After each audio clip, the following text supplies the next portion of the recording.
An daɗa jan hankalin al'umma da su rinƙa nuna ƙauna da kusanci ga mutanen da ke ɗauke da cuta mai karya garkuwar jiki wato HIV.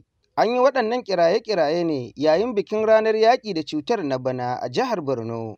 Zuwaira Gambo ita ce kwamishinar harkokin mata ta jihar kuma ta bayyana cewa cuta ba mutuwa ba ce.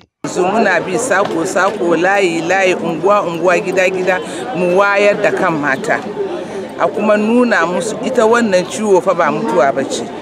Ciwo ne idan ka kamu da ita akwai asibitoci, akwai magunguna da in ka sha in ka ga mai ciwo ma wallahi ba za ka san yana ciwo ba. Dr. Shatima Maina Muhammad, sakataren dindindin na ma'aikatar lafiya wanda ya wakilci kwamishinan kiwon lafiya a wurin taron Farfesa Baba Malam Gana, ya ce ci gaba da wayar da kan al'umma birni da ƙauye zai taimaka matuƙa gaya wajen rage yaduwar cutar.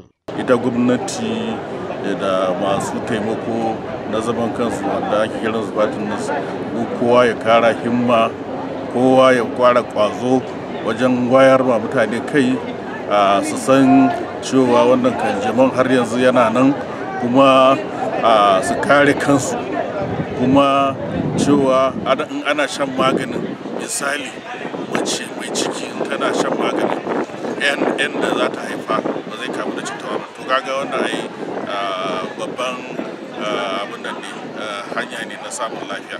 To dole kowa da kowa ya tashi a taimaka a ga cewa mutane sun samu wannan ilimin, an karu saboda a samu cikakken lafiya, gamsasshen lafiya ya samu mutane.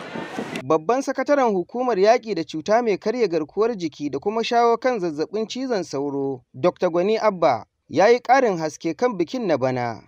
Mu muna wayar da kan jama'a, abin da ana kiran shi irin public awareness campaign, su sensitization in the communities. Muna wayar da kan jama'a ne akan wannan cutan sida din, that is HIV/AIDS. Abin da lawan da ya kafa Bosa kama 2009 din ya kamata abin da muke yi shi kenan. Both a HIV da kuma malaria din. Taron ya samu halarcin dukkanin abokan hulɗa. Sabiu Malam, Quick Action TV daga birnin Maiduguri.